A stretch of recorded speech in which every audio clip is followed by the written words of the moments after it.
Welcome to the Abstract Machine podcast. The episode for today, What if God is a vending machine?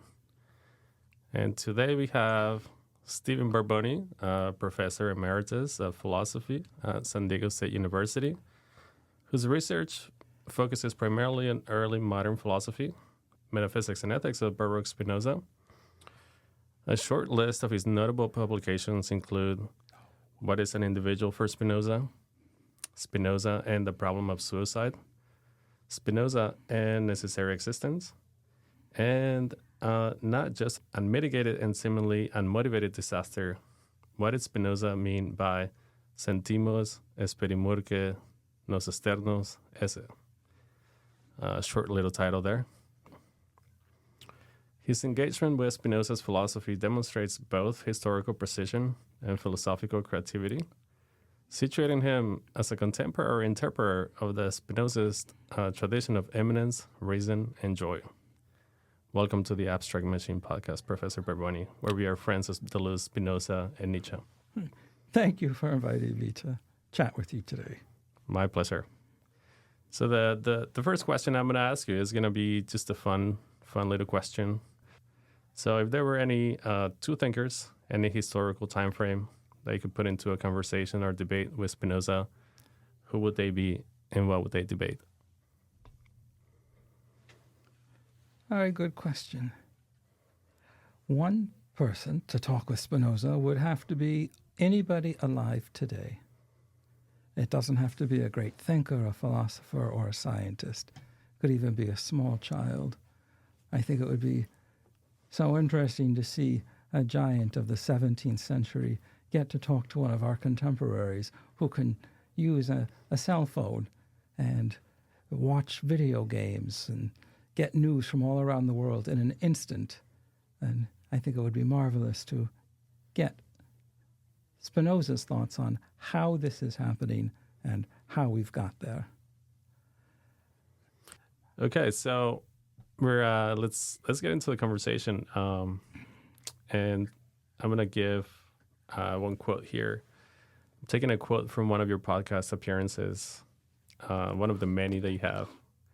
So, you were a guest in a podcast, and forgive me for not knowing the name of the podcast, but the episode was on Pirsig, and I'm gonna take a quote just to make you feel more comfortable. So the quote says, you say, quote, Pirsig makes the point that philosophy has been under delusion that philosophy can answer all the questions. And Pirsig points out that this is like the emperor has no clothes. No, philosophy cannot answer all the questions, end quote. That being said, let's try to answer some questions about Spinoza and eternity, shall we? Sure. That episode was, if there's somebody out there listening and you guys are interested in knowing who Pirsig, what's his first name? I don't even know his first name. I'm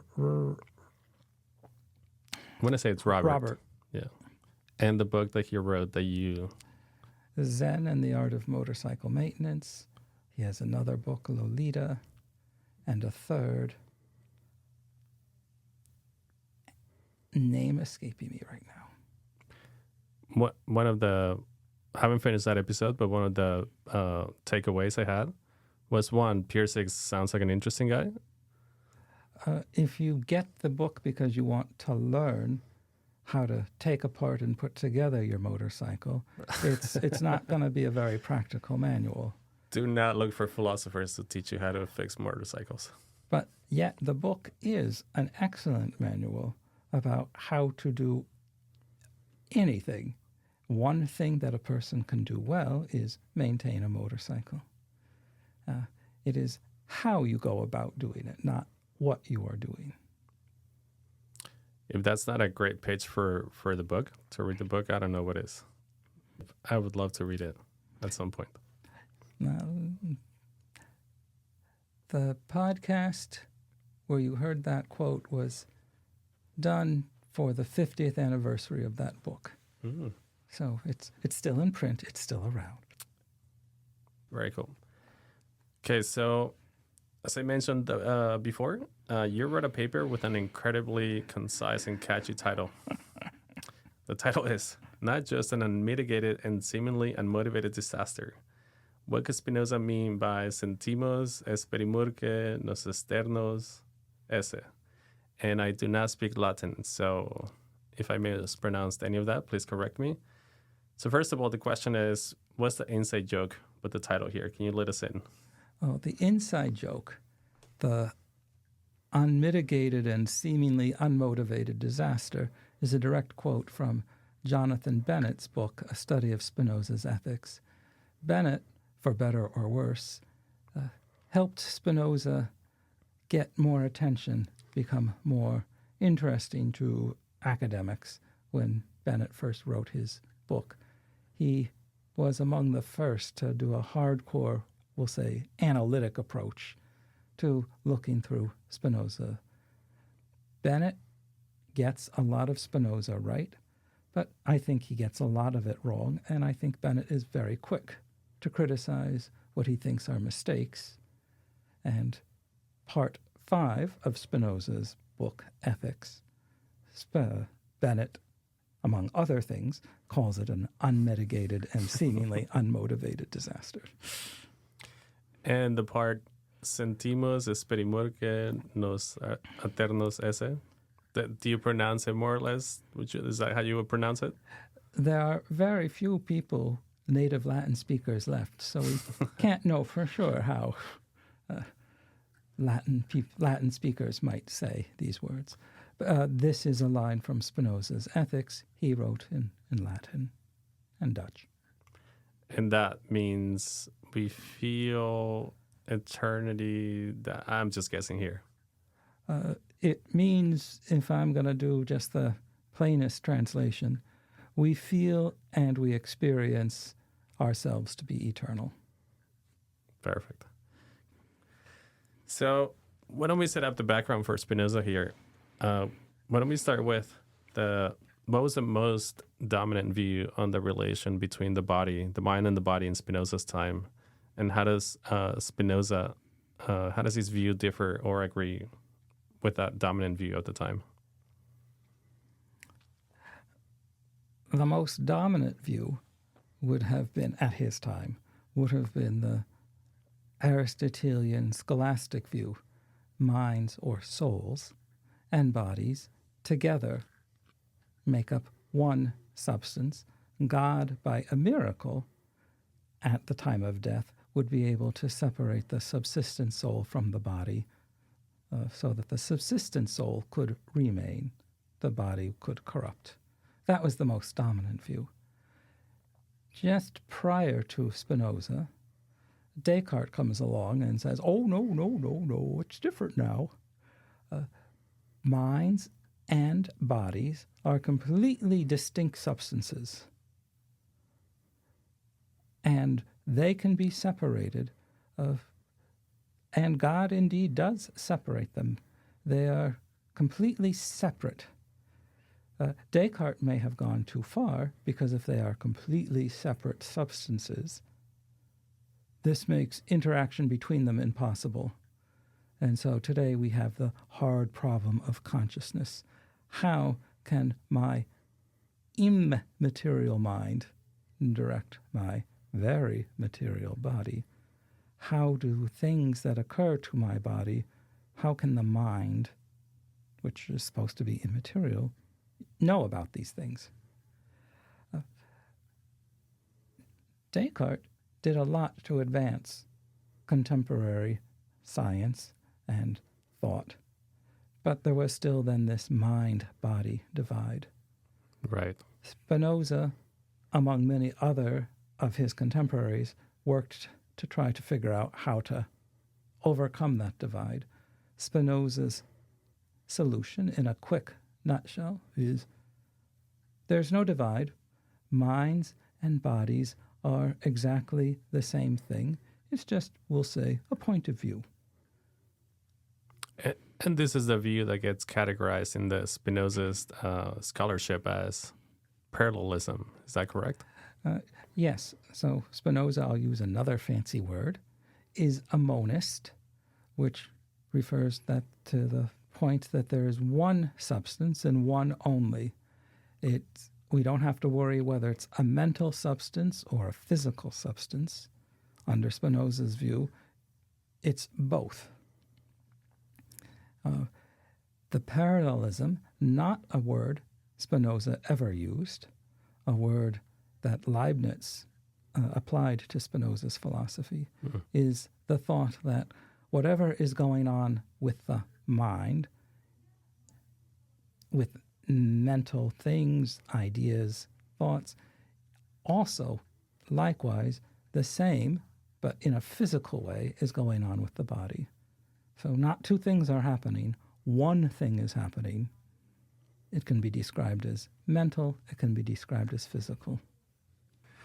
I was under the impression that parallelism was somewhat of a modern word, but I'm surprised to know that it goes back to Leibniz himself. Let's see here. So let's talk about the article. What's the main problem you want to resolve in this article, or what's the main problem you see?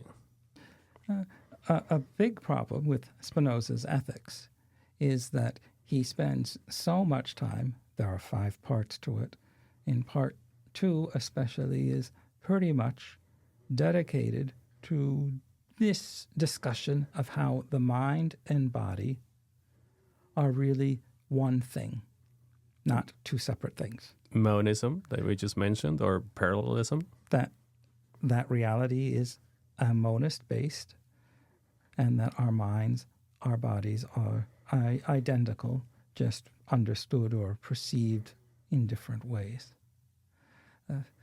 So that's not a problem. Then he gets to part 5, which Jonathan Bennett, we named him already, says is just a complete disaster. Because in part 5, now Spinoza suddenly says, oh yeah, by the way, the mind is eternal after the body is destroyed. And people should, if they've been paying attention, should say, wait, time out, there's got to be a mistake. Yeah, it doesn't make sense. And so, again, people like Bennett are going to say, Spinoza must have been smoking something. Other commentators who are more kind will say, well, Spinoza wrote this toward the end of his life. He knew he was dying. Perhaps he was looking for some kind of way to soften his impending death. That's just not true, though. The ethics were completed some years before Spinoza died. He had circulated copies among friends. He had even brought it to a publisher. And though the printer was ready to print it, Spinoza yelled, hey, stop the presses. He was very upset with the reaction of his other book, the Theological Political Treatise. So, no, this wasn't a matter of, I'm dying, I gotta... He wrote it in his deathbed, basically.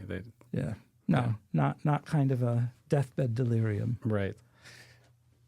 So before we ask the question of because I'm not sure if the ethics were they published, because I know he published some works anonymously. Were the ethics published under his name? The question I'm trying to get at is if when they received this work, the ethics, did people ask him directly? Did they have a chance to ask him directly? Hey, Spinoza, what about part 5? What about the eternity of the mind without the body? Yeah, the ethics is not published in his lifetime. That he had planned to publish it, but again stopped the presses. Got it. Drafts were circulated at Spinoza's death. His friends went into his desk and removed all his writing. Among the writings they removed were his letters to and from friends. Many of those letters address questions about things he says in the ethics, like, hey, but what about this? Or what do you mean by that? And Spinoza gives a reply. Not all the letters were saved. Many were destroyed because many of his friends feared, rightly, that association with Spinoza could be detrimental to them. Persecution. Yeah. And so there may have been letters